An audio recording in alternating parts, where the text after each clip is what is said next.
வணக்கம் நேயர்களே, ஆதவனின் நாளேடுகளில் நமது பார்வை நிகழ்ச்சியோடு இணைந்திருக்கின்றோம். இன்று சனிக்கிழமை 29ஆம் தேதி ஏப்ரல் மாதம் 2017ஆம் ஆண்டு. இன்று இலங்கையிலிருந்து வெளியாக இருக்கக்கூடிய முக்கிய தேசிய மற்றும் பிராந்திய நாளிதழ்களில் வெளியாகியுள்ள முன்பக்க முக்கிய செய்திகள் தொடர்பிலே எமது பார்வையை செலுத்த இருக்கின்றோம். அந்த வகையில் இன்று வெளியாக இருக்கக்கூடிய வீரகேசரி பத்திரிகையினுடைய பிரதான தலைப்புச் செய்தி தொடர்பில் எமது பார்வையை செலுத்தினால், வீரகேசரி பத்திரிகையினுடைய பிரதான தலைப்புச் செய்தியாக காணி உரிமையாளர்களுக்கு வழங்க வேண்டியது அவசியம், முடியாவிடின் ஏற்றுக்கொள்ளத்தக்க நட்டஈடு வழங்கப்பட வேண்டும் என்கிறது ஐநா என்று அந்த பிரதான தலைப்புச் செய்தி அமைந்திருக்கின்றது. அண்மையிலே வடக்கு கிழக்கு பகுதியிலே இராணுவத்தினரால் தனியார் காணிகள் ஆக்கிரமிக்கப்பட்ட தொடர்பிலே மக்கள் போராட்டங்களை தொடர்ந்து முன்னெடுத்து வருகின்ற நிலையிலே ஐநாவினுடைய நிலைப்பாடு ஒன்று வழியாக இருக்கின்றது. அது தொடர்பிலே எமது பார்வையை செலுத்தினால், பாதிக்கப்பட்ட மக்களின் காணிகளின் உரிமை தொடர்பான செயற்பாடுகள் அடையாளம் காணப்பட வேண்டும். அதன் பின்னர் அந்த காணிகள் உரிமையாளர்களுக்கு வழங்கப்பட வேண்டியது அவசியம். அவ்வாறு காணிகளை மீள வழங்க முடியாது விடின் காணி உரிமையாளர்களுக்கு நட்டஈடு வழங்கப்பட வேண்டும். இதுவே ஐக்கிய நாடுகள் சபையின் நிலைப்பாடாகும் என்று ஐக்கிய நாடுகள் சபையின் இலங்கைக்கான வதிவிட பிரதிநிதி உனா மெக்குலே தெரிவித்துள்ளார் என்று அந்த செய்தி அமைந்திருக்கின்றது. உண்மையிலேயே காணி சொந்தக்காரர்களுக்கு அரசாங்கத்தினால் அந்த காணிகளை வழங்க முடியாது விட்டால், ஒரு தேசிய பாதுகாப்புக்காகவோ அல்லது தேசிய வேலை திட்டத்திற்காகவோ அல்லது அபிவிருத்தியை அடிப்படையாக கொண்டோ தனியார் காணிகளை அரசாங்கம் கையேற்பதற்கு அல்லது பெற்றுக்கொள்வதற்கு ஒரு சில வழிமுறைகள் இருக்கின்றன. அந்த வழிமுறைகளின் அடிப்படையிலே தான் இந்த தனியார் காணிகள் இராணுவத்தினரால் கையகப்படுத்தி வைக்கப்பட்டிருக்கின்ற நிலையில் அவை இராணுவத்திற்கு தேவையாக இருந்தால் ஒரு பொது நியதியின் அடிப்படையில், பொது நியமங்களின் அடிப்படையில் அந்த காணிகள் பெற்றுக்கொள்ளப்பட வேண்டுமே தவிர எதேச்சாதிகாரமாக யாரும் மக்களுடைய காணிகளை பெற்றுக்கொள்ள முடியாது, கையகப்படுத்த முடியாது என்பதுதான் ஐநாவுடைய நிலைப்பாடு என்று ஐக்கிய நாடுகள் சபையிலே இலங்கைக்கான வதிவிட பிரதிநிதியாக இருக்கக்கூடியவர் தெரிவித்திருக்கின்றார். உண்மையிலேயே இது ஒரு காணி உரிமையாளர்களை பொறுத்தவரையிலே முக்கியமான விடயமாக பார்க்கப்படுகின்றது. அண்மை காலமாக GSP+, அதே போன்று ஐக்கிய நாடுகள் மனித உரிமை பேரவையிலே இலங்கைக்கு அழுத்தங்கள் என்று இருக்கின்ற நிலையிலே இந்த காணி போராட்டங்கள் முன்னெடுக்கப்பட்டு வருகின்றன. சர்வதேசத்தின் கவனத்தை பெற்று அதனூடாக சர்வதேச அழுத்தம் ஒன்றை இலங்கை அரசாங்கத்துக்கு உருவாக்கி அந்த தமது காணிகளை பெற்றுக்கொள்வதுதான் போராட்டக்காரர்களின் நோக்கமாக இருப்பதாக சொல்லப்படுகின்றது. அப்படியாயின் இந்த ஐநா இலங்கைக்கான வதிவிட பிரதிநிதியினுடைய கருத்து உண்மையிலேயே போராட்டக்காரர்களுக்கான முதல் ஒரு வெற்றியாகத்தான் பார்க்கப்படுகின்றது. இதை அவர்கள் எவ்வாறு தொடர்ந்து ஒருங்கிணைக்கப் போகின்றார்கள், இவ்வாறான சாதக கருத்துக்களை எவ்வாறு போராட்டக்காரர்கள் ஒருங்கிணைக்கப் போகின்றார்கள், இலங்கை அரசாங்கம் எவ்வாறு கையாளப் போகின்றது என்பதிலிருந்து தான் இந்த காணி விடயம் தொடர்பான எதிர்கால திட்டங்களை நாங்கள் காணக்கூடியதாக இருக்கும், அல்ல மாற்றங்களை எதிர்பார்க்கக்கூடியதாக இருக்கும். இதுதான் இன்று வீரகேசரி பத்திரிகையினுடைய பிரதான தலைப்புச் செய்தியாக இருக்கின்றது. அடுத்ததாக வீரகேசரி பத்திரிகையினுடைய கட்டமிடப்பட்ட செய்தியாக வெளியாகி இருக்கின்றது. மே மாதம் 15ஆம் தேதியளவில் GSP+ வரிச்சலுகை கிடைக்கும், சர்வதேச மட்டத்தில் மிகப்பெரிய வெற்றி என்கிறார் ஹரிஷ் என்று சொல்லி செய்தி அமைந்திருக்கின்றது. அந்த செய்தி தொடர்பிலே எமது பார்வையை செலுத்தினால், நல்லாட்சி அரசாங்கம் முன்னெடுத்து வரும் ஜனநாயக நகர்வுகள் மற்றும் சர்வதேச நாடுகளுடன் ஏற்படுத்தி கொண்டுள்ள நட்புறவின் விளைவாக எமக்கு GSP+ வரிச்சலுகை மீண்டும் பெற்றுக்கொள்ளும் வாய்ப்பு கிடைத்துள்ளது. மே மாதம் 15ஆம் தேதியளவில் எமக்கு GSP+ வரிச்சலுகை பெற்றுக்கொள்ள முடியும் என வெளிவிவகார பிரதி அமைச்சர் ஹரிஷ டி சில்வா தெரிவித்தார் என்று அந்த கட்டமிடப்பட்ட செய்தி தொடர்கின்றது. உண்மையிலே வெளிவிவகார பிரதி அமைச்சராக இருக்கக்கூடிய ஹரிஷ டி சில்வா தான் அண்மையிலே ஐரோப்பிய ஒன்றிய ஆணையகத்திற்கு சென்று அந்த வரிச்சலுகையை மீள பெற்றுக்கொள்வதற்கான முயற்சிகளில் ஈடுபட்டிருந்தார்.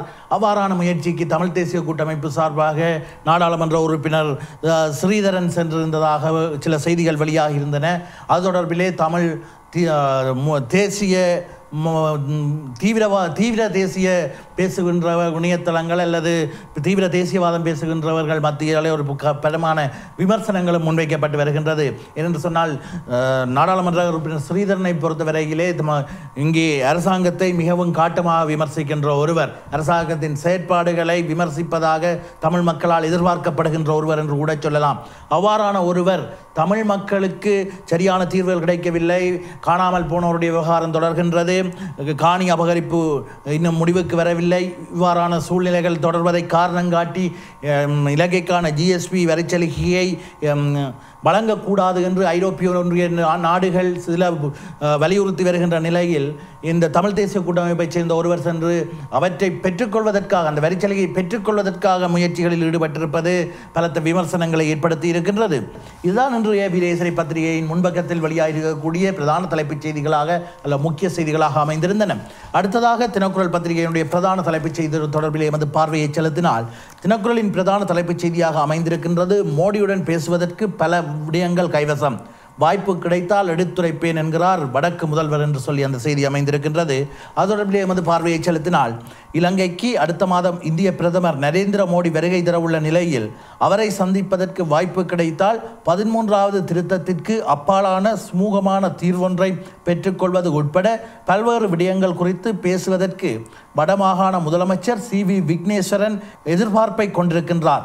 இந்திய பிரதமர் நரேந்திர மோடி இலங்கைக்கு 2வது உத்தியோகபூர்வ விஜயத்தை மேற்கொள்ளவுள்ள நிலையில் அவரை சந்திப்பீர்களா என்றும் அவரை சந்தித்தால் தமிழ் மக்கள் தொடர்பான பிரச்சனைகளை எடுத்துரைப்பீர்களா என்றும் கேட்கப்பட்ட கேள்விக்கே முதலமைச்சர் CV விக்னேஸ்வரன் இந்த பதிலை சொல்லியிருப்பதாக அந்த செய்தி 10ஆம் பக்கத்திற்கு செல்கின்றது.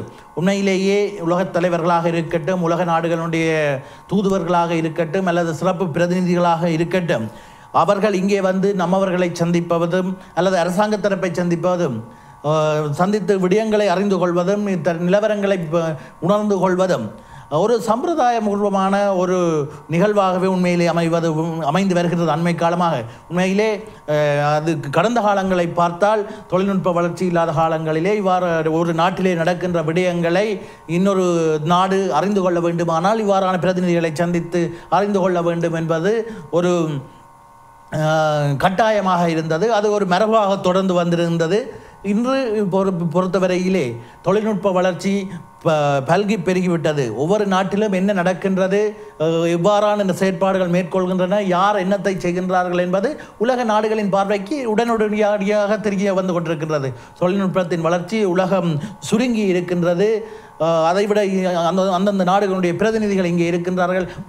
உதாரணத்துக்கு இந்திய பிரதமர் மோடி அவர்களை பொறுத்தவரையில் இலங்கையில் அரசாங்கம் என்ன செய்கிறது, அரசாங்கம் என்ன சொல்கின்றது, தமிழ் தேசிய கூட்டமைப்பு என்ன செய்கிறது, தமிழ் தேசிய கூட்டமைப்பின் தலைவர்கள் திரு சம்பந்தன் என்ன செய்கிறார், சுமந்திரன் என்ன செய்கிறார், சுரேஷ் பிரேமச்சந்திரன் என்ன செய்கிறார், ஸ்ரீதரன் என்ன செய்கின்றார், அனைத்து விடயங்களும் அத்துப்படியாக அப்டேட் ஆகிக்கொண்டே இருக்கின்றது.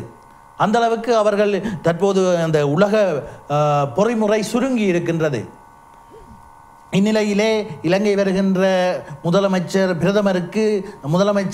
இலங்கை தொடர்பான தற்போதைய நிலவரங்களை சொல்லுவேன் என்பது ஒரு சம்பிரதாயமாகவும் ஒரு மக்களை திருப்திப்படுத்துகின்ற விடயமாக இருக்குமே தவிர முதலமைச்சர் பிரதமர் மோடி அவர்களுக்கு இலங்கை நிலவரங்களை எடுத்துச் சொல்வதால் தமிழ் மக்களுடைய எதிர்பார்ப்புகளை மோடி அறிந்து கொள்வார் அல்லது முதலமைச்சர் எடுத்துச் சொல்வதால் தான் தமிழ் மக்களுடைய எதிர்பார்ப்புகளையும் அவர்களுக்கு இருக்கின்ற பிரச்சனைகளையும் அறிந்து கொள்வார். அதன் மூலம் இங்கே தமிழ் மக்களுக்கு எல்லாம் சுபமாக மாறிவிடும் என்று ஒரு கற்பிதம் ஏற்படுமாக இருந்தால் அது ஒரு தவறான முயற்சியாகவே தவறான ஒரு கருத்தாகவே இருக்கும்.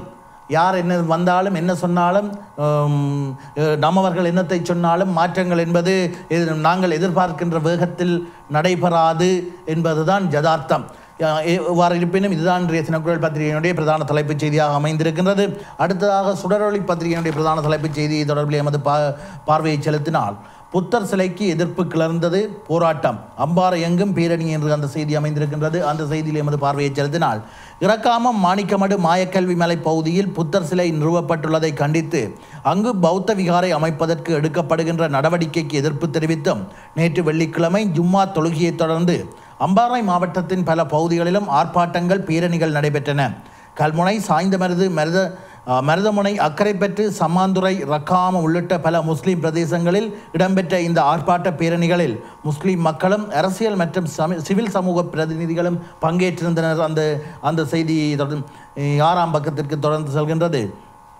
ரக்காம் மாணிக்கமடு என்ற ஒரு தனியார் காணியிலே புத்தர் சிலையை வலுக்கட்டாயமாக அமைக்க முற்படுகின்ற பிரச்சனை தொடர்பாக இந்த செய்தி போராட்டம் நடைபெற்றிருந்தது. இது தொடர்பிலே உரிய தீர்வு காணப்படும் என்று ஜனாதிபதி அவர்கள் தமிழ் தேசிய கூட்டமைப்பின் தலைவர் சம்பந்தன் அவர்களுக்கும் அதேபோன்று முஸ்லீம் காங்கிரஸ் தலைவர் ஹக்கீம் அவர்களுக்கும் உத்தரவாதம் அளித்துள்ளதாக செய்திகள் வெளியாகியிருக்கின்றன.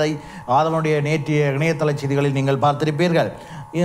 அதைவிட சுடரொளி பத்திரிகையின் முக்கிய செய்திகளாக அமைந்திருக்கின்றது. வெளிநாடுகளின் தலையீடின்றியே தமிழருக்கு தீர்வு, அமைச்சர் மங்கள விடாப்பிடி என்று அந்த செய்தி அமைந்திருக்கின்றது. அந்த செய்தியில் எமது பார்வையை செலுத்தினால், தமிழர் பிரச்சினைக்கு தீர்வை காணும் விடயத்தில் வெளிநாட்டு தலையீட்டை தமிழ் கடும்போக்குவாதிகள் கோரி வருகின்ற போதும் அவ்வாறான தேவை இல்லாமல் உள்ளக ரீதியிலேயே தீர்வை வழங்குவதற்கு அரசு நடவடிக்கை எடுத்து வருகின்றது என்று அந்த செய்தி 6ஆம் பக்கத்திற்கு செல்கின்றது. ஆனால் தமிழ் மக்களுடைய பொறுத்தவரையிலே அவர்களுடைய பிரச்சனை, மங்கள சமரவீர வெளிநாட்டு தலையீட்டை வெறுத்தாலும் அதை ஒதுக்கினாலும் தமிழ் மக்களுடைய கடந்த கால அனுபவங்கள், உள்நாட்டிலே தமிழ் மக்கள் எதிர்பார்க்கக்கூடிய அல்லது தமிழ் மக்களுக்கு நியாயமான ஒரு தீர்வை பெற்றுக்கொள்ள முடியாது என்ற அனுபவங்களின் அடிப்படையிலே தான் கடும்போக்குவாதிகள் என்று மங்கள சமரவீர அவர்கள் சொன்னாலும் அல்லது சில கடும்போக்குவாதிகள் அவ்வாறான கருத்தை கொண்டிருந்தாலும் பெரும்பாலான தமிழ் மக்கள் சர்வதேசத்தின் முன்னிலையில் அல்லது சர்வதேச தலையீட்டுடனான ஒரு தீர்வு முயற்சி தான் ஒரு கௌரவமான அரசியல் தீர்வை கொஞ்சமேனும் பெற்றுத்தரும் என்ற நிலைக்கு பெரும்பாலான தமிழ் மக்கள் வந்ததற்கு கடந்த கால அனுபவங்கள் தான் காரணம் என்பதையும் நாம் புரிந்து கொள்ள வேண்டும். இவைதான் இன்று வெளியாக இருக்கக்கூடிய சுடரொளி பத்திரிகையின் முன்பக்கத்தின் பிரதான செய்திகளாக அமைந்திருக்கின்றன. அடுத்ததாக இன்றைய டெய்லி மிரர் பத்திரிகையினுடைய பிரதான தலைப்புச் செய்தி தொடர்பில் எமது பார்வையை செலுத்தினால், GSP Plus should be platform for FTA with EU என்று அந்த செய்தி அமைந்திருக்கின்றது. அதாவது GSP Plus வரிச்சலுகை இலங்கைக்கு கிடைப்பதானது ஐரோப்பிய ஒன்றியத்துடனான சுதந்திர வர்த்தக ஒப்பந்தத்தை ஏற்படுத்திக் கொள்வதற்கான ஒரு அடித்தளமாக அமையும் என வெளிவகார பிரதி அமைச்சர் ஹர்ஷ டி செல்வா சொன்ன செய்தியை அடிப்படையாக கொண்டு இன்றைய டெய்லி மிரர் தன்னுடைய பிரதான தலைப்புச் செய்தியை வரைந்திருக்கின்றது. அதேபோன்று சகோதரமொழி பத்திரிகையான லங்காதீப தேசிய நாளிதழுடைய பிரதான தலைப்புச் செய்தி தொடர்பில் எமது பார்வையை செலுத்தினால், மெதா மேரலி பெலபாலி ஹத்தாக் என்று அந்த செய்தி அமைந்திருக்கின்றது. அதாவது இம்முறை இலங்கையிலே பிரதானமாக 17 மேதின கூட்டங்கள் அல்ல மேதின ஊர்வலங்கள் நடைபெற உள்ளதாக அந்த லங்காதீப பத்திரிகையினுடைய செய்தி அமைந்திருக்கின்றது. ஜனாதிபதி மைத்திரிபால சிறிசேன தலைமையிலான மேதின கூட்டம் ஒன்று, அதேபோன்று ரணில் விக்ரமசிங்க தலைமையிலான ஐக்கிய தேசிய கட்சியினுடைய கூட்டம் ஒன்று, பொது எதிரணி என்று சொல்லப்படுகின்ற மஹிந்த ராஜபக்ச தலைமையிலான மேதின கூட்டம் காலிமுகத்திடலில் நடைபெற உள்ளது. அதேபோன்று ஜேவிபியினுடைய மேதின கூட்டம் BRC மைதானத்தில் நடைபெற உள்ளது. இவ்வாறு 17 மேதின கூட்டங்கள் இலங்கையில் நடைபெற உள்ளதாக லங்காதீப பத்திரிகையினுடைய பிரதான தலைப்புச் செய்தி அமைந்திருக்கின்றது. இவைதான் இன்று கொழும்பிலிருந்து வெளியாக இருக்கக்கூடிய தேசிய பத்திரிகையினுடைய பிரதான முன்பக்க செய்திகளாக அமைந்திருந்தன. அடுத்ததாக இன்றைய தமிழ் பத்திரிகைகளுடைய ஆசிரியர்கள் தங்களுடைய கருத்தை எவ்வாறு வெளிப்படுத்தி இருக்கின்றார்கள் என்பதை அறிந்து கொள்வதற்காக ஆசிரியர் தலையங்கங்கள் தொடர்பில் எமது பார்வையை செலுத்தினால், வீரகேசரி பத்திரிகையினுடைய ஆசிரியர் தலையங்கமாக அமைந்திருக்கின்றது.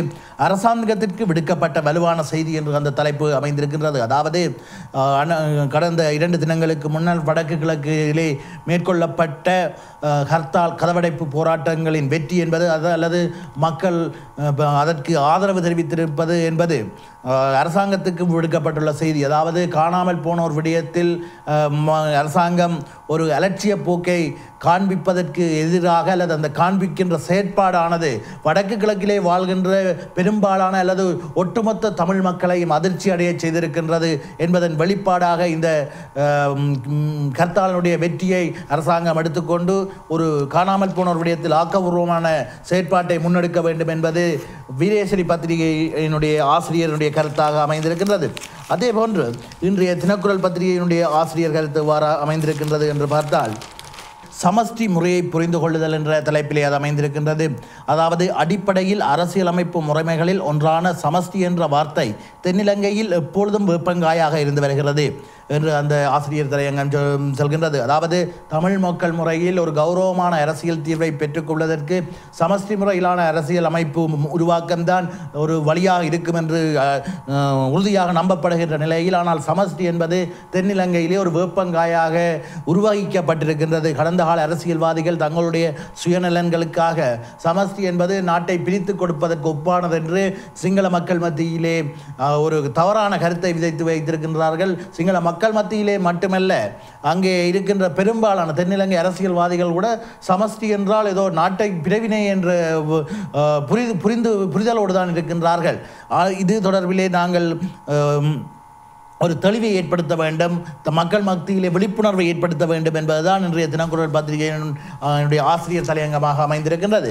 அடுத்ததாக இன்று வெளியாக இருக்கக்கூடிய சுடரொளி பத்திரிகையினுடைய ஆசிரியர்களின் கருத்து தொடர்பிலே பார்வையை செலுத்தினால், சுடரொளி பத்திரிகையின் ஆசிரியர் தலையங்கமாக அமைந்திருக்கின்றது ஹர்த்தாலின் செய்தியை புரிந்து கொள்ளுமா அரசு என்று. அதாவது நேற்று முன்தினம் நடைபெற்ற கதவடைப்பு போராட்டத்தின் வெற்றி சொல்லுகின்ற செய்திகளை, அதாவது காணாமல் ஆக்கப்பட்டோர் விடயத்தில் அரசனுடைய அக்கறையின்மையை மக்கள் அதிர்ச்சியுடன் வெளிப்படுத்தி இருக்கின்றார்கள். அதற்கான எச்சரிக்கையாக அந்த கர்த்தாலை வெற்றியடைய செய்திருக்கின்றார்கள். அதை அரசாங்கம் புரிந்து கொண்டு இனிமேலாவது காணாமல் போனோர் விடயத்தில் ஒரு ஆக்கபூர்வமான செயற்பாட்டை முன்னெடுக்க வேண்டும் என்பதுதான் சுடரொளி பத்திரிகையினுடைய ஆசிரியர்களின் ஆதங்கமாகவும் வெளியாக இருக்கின்றது. இதையே வீரேஸ்வரி பத்திரிகையினுடைய ஆசிரியரும் வெளியுறுத்தி இருந்தார். இவைதான் இன்று கொழும்பிலிருந்து வெளியாக இருக்கக்கூடிய முக்கிய நாளேடுகளினுடைய ஆசிரியர்களின் கருத்துக்களாக அமைந்திருந்தன. அடுத்ததாக இன்று வெளியாக இருக்கக்கூடிய தமிழ் பத்திரிகைகள் மலையக செய்திகள் தொடர்பில் எமது பார்வையை செலுத்தினால், இனங்களுக்கு இடையே நல்லுறவை ஏற்படுத்தவே பாடுபடுகின்றோம். பலாங்குடையில் முன்னாள் ஜனாதிபதி சந்திரிகா பண்டாரநாயக்க குமாரதுங்க என்று அந்த செய்தி அமைந்திருக்கின்றது. அந்த செய்தியிலே எமது பார்வையை செலுத்தினால், நாட்டில் யுத்தம் முடிவடைந்து 8 ஆண்டுகளை கடந்துள்ள போதும் இனங்களுக்கிடையில் நல்லிணக்கம் ஏற்படவில்லை. எமது நாட்டில் தமிழ், சிங்கள, முஸ்லிம் மக்களிடையே இன நல்லுறவை ஏற்படுத்தவே நாம் பாடுபட்டு வருகின்றோம் என தேசிய ஒருமைப்பாடு மற்றும் நல்லிணக்கத்திற்கான மத்திய நிலையத்தின் தலைவரும் முன்னாள் ஜனாதிபதியுமான சந்திரிகா பண்டாரநாயக்க குமாரதுங்க அவர்கள் தெரிவித்திருக்கின்றார் என்ற அந்த செய்தி செல்கின்றது. கடந்த என்ன நான் நினைக்கிறேன் 95ஆம் ஆண்டிலிருந்து 2005ஆம் ஆண்டு வரை ஜனாதிபதியாக நிறைவேற்று அதிகாரம் கொண்ட ஜனாதிபதியாக இருந்த சந்திரிகா அம்மையார் தன்னுடைய ஆட்சி காலத்தில் செய்ய தவறியது என்று உணர்ந்த விடயமாக கூட இது இருக்கலாம். இந்த இன நல்லிணக்கம் என்பது அந்த கடந்த கால அனுபவங்களின் வெளிப்பாடாக கூட அவருடைய தற்போதைய செயற்பாடுகள் அமைந்திருக்கலாம்.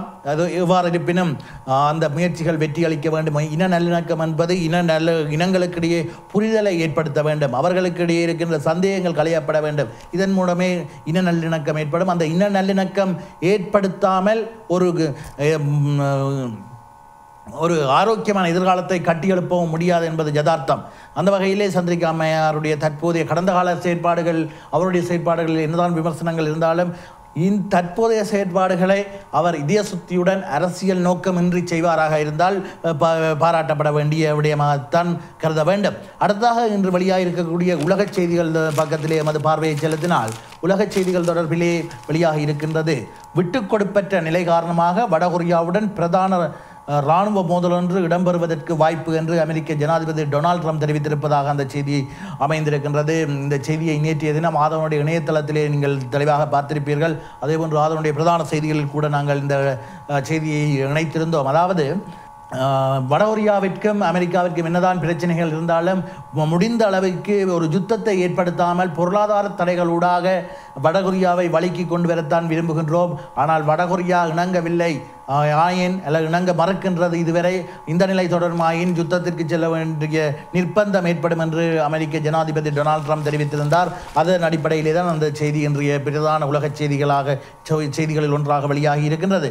அடுத்ததாக இன்று வெளியாகி இருக்கின்ற செய்திகள் தொடர்பிலே இந்திய செய்திகள் பக்கத்திலே எமது பார்வையை செலுத்தினால், பிரதான இந்திய செய்தியாக அமைந்திருக்கின்றது சென்னையில் தொடர்கிறது விசாரணை என்று அந்த தலைப்பு இடம்பெற்றிருக்கின்றது. அதாவது இரட்டை இலை சின்னத்தை, அதிமுகவினுடைய இரட்டை இலை சின்னத்தை மீளப் பெற்றுக்கொள்வதற்காக லஞ்சம் கொடுக்க முயற்சித்தார் என டிடி தினகரன் மீது குற்றஞ்சாட்டப்பட்டு அவர் தற்போது கைது செய்யப்பட்டிருக்கின்றார். கைது செய்யப்பட்டவர் நேற்றைய தினம் சென்னைக்கு அழைத்து வரப்பட்டு அவருடைய வீடெல்லாம் சோதனை நடைபெற்றிருந்தது. அது தொடர்பான செய்திகளை நீங்கள் நேற்று ஆதவனுடைய இணையதளத்திலே பார்த்திருப்பீர்கள். அந்த செய்தி தான் இங்கே இடம் பிடித்திருக்கின்றது.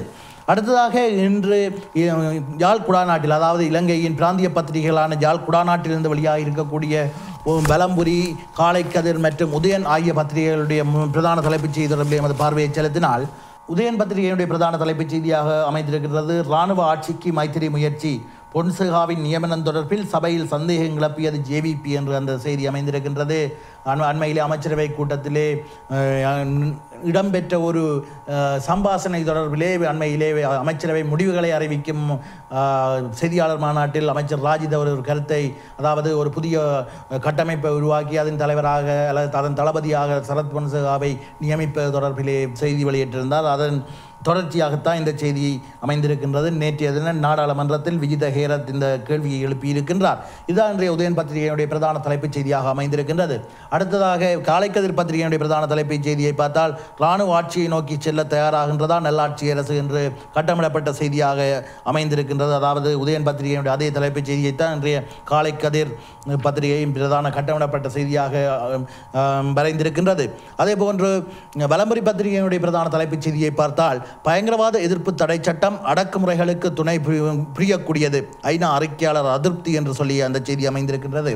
அதாவது இலங்கையின் புதிய பயங்கரவாத எதிர்ப்பு தடை சட்டத்தின் சில கோட்பாடு மற்றும் வரையறை தொடர்பில் சீர்திருத்தங்கள் மேற்கொள்வதற்காக முன்வைக்கப்பட்டுள்ள பரிந்துரைகள் குறித்து சில அமைப்புகள் தமது அதிருப்திகளை முன்வைத்துள்ள நிலையில், திட்டமிட்ட படுகொலைகள் மற்றும் பலவந்த படுகொலைகள் தொடர்பான ஐநாவின் முன்னாள் சிறப்பு அறிக்கையாளர் கிறிஸ்டோஃப் கெய்ன்ஸும் பயங்கரவாத எதிர்ப்பு சட்டம் தொடர்பாக தற்போது முன்வைக்கப்பட்டுள்ள பரிந்துரைகள் மீதான தனது அதிருப்தியை வெளியிட்டுள்ளார் என்று அந்த செய்தி வலம்புரி பத்திரிகை 4ஆம் இடத்துக்கு செல்கின்றது. அதாவது தற்போது அமலிலுள்ள பயங்கரவாத தடை சட்டத்தை நீக்க வேண்டும் என்ற சர்வதேச அழுத்தங்கள், அதாவது அது பயங்கரவாத தடை சட்டம் என்பது சர்வதேச நியமங்களுக்கு முரணானது, மனித உரிமைகளை மீறுகின்ற செயல் என்ற அடிப்படையில் அதுக்கு மாற்றப்பட வேண்டும் என்ற கோரிக்கை முன்வைக்கப்பட்ட நிலையில் அதை மாற்றி இன்னொரு பயங்கரவாத எதிர்ப்பு சட்டம் என்ற ஒரு புதிய சட்டத்தை கொண்டு வர இலங்கை அரசாங்கம் முயற்சிக்கின்றது. அந்த எதிர்ப்பு சட்டமும் சர்வதேச நியமங்களை மீறிய வகையில் அமைந்துள்ளது, மனித உரிமைகளை மதிக்காத வகையில் அமைந்துள்ளது என்று ஐநா அறிக்கையாளர் ஒருவர் அதிருப்தி வெளியிட்டிருப்பதையே இங்கே வலம்புரி பத்திரிகை தன்னுடைய பிரதான தலைப்புச் செய்தியாக அமைந்திருக்கின்றது. இவைதான் யாழ் குடாநாட்டிலிருந்து வெளியாக இருக்கக்கூடிய உதயன், வலம்புரி மற்றும் காலைக்கதிர் ஆகிய பத்திரிகைகளுடைய பிரதான தலைப்புச் செய்தியாக அமைந்திருக்கின்றன. அடுத்ததாக இன்று வெளியாகியுள்ள கேலி சித்திரங்கள் எவ்வாறான கருத்துக்களை வெளியிடுகின்றன என்று பார்ப்போம். அந்த வகையில் தினக்குரல் பத்திரிகையினுடைய கேலி சித்திரமாக அமைந்திருக்கின்றது ஒரு தேசிய உற்பத்தி, அதாவது தற்போது இலங்கைக்கு ஜிஎஸ்பி வரி சலுகை கிடைப்பதற்கான சூழல் ஏற்பட்டுள்ளதாக இலங்கை அரசாங்கத்தினால் வெற்றிகரமாக பேசப்படுகின்ற, அதாவது இலங்கை அரசாங்கத்திற்கு கிடைத்த ஒரு வெற்றியாக பேசப்படுகின்ற நிலையில் அந்த ஜிஎஸ்பி வரிச்சலுகை என்பது இலங்கையிலிருந்து ஏற்றுமதி செய்யப்படுகின்ற பொருட்களுக்கான சிறப்பு வரிச்சலுகை வழங்குகின்ற ஒரு விடயம். அதாவது அந்த வரிச்சலுகை வழங்கப்படுவதனால் இலங்கையின் ஏற்றுமதி பொருட்களுக்கு அதிகமான லாபம் கிடைக்கும். ஆனால் இங்கே தேசிய உற்பத்தி என்பதே கவனிக்கப்படாமல் ஒரு வறட்சியான நிலையில் இருக்கின்ற நிலையில் என்னத்தை இந்த வரிச்சலுகை கிடைத்தாலும் என்னத்தை ஏற்றுமதி செய்ய போகின்றோம், இந்த கிடைத்திருக்கின்ற வரிச்சலுகை அர்த்தமற்றது, அதனால் குறிப்பிடத்தக்க பலனை பெற்றுக்கொள்ள முடியாது என்பதை சித்தரிக்கும் வகையில் இந்த கேலி சித்திரம் அமைந்துள்ளது. அதாவது தேசிய உற்பத்தி என்பதை வறண்டு போய் கிடக்கின்றது, தேசிய உற்பத்தி இல்லாமல் இருக்கின்றது. இந்நிலையில் இது ஜிஎஸ்பி வரிச்சலுகை என்பது பிரயோசனமற்ற ஒன்றாக, கூட்டில் அடைத்து வைக்கப்பட வேண்டிய ஒன்றாக, அதாவது பிரயோசனமற்ற ஒன்றாக இருக்கின்றது என்பதை சித்தரிக்கும் வகையில் அந்த தினக்குரல் பத்திரிகையினுடைய கேலி சித்திரம் அமைந்திருக்கின்றது. இதைதான் இன்று இலங்கையிலிருந்து வெளியாக இருக்கக்கூடிய தேசிய மற்றும் பிராந்திய பத்திரிகைகளின் பிரதான செய்திகளாக அமைந்திருந்தன. இத்துடன் ஆதவனுடைய நாளேடுகளில் நமது பார்வை நிகழ்ச்சியை நிறைவு செய்து கொள்கின்றோம். தொடர்ந்தும் ஆதவனின் நிகழ்ச்சிகளோடு இணைந்திருங்கள். நன்றி, வணக்கம்.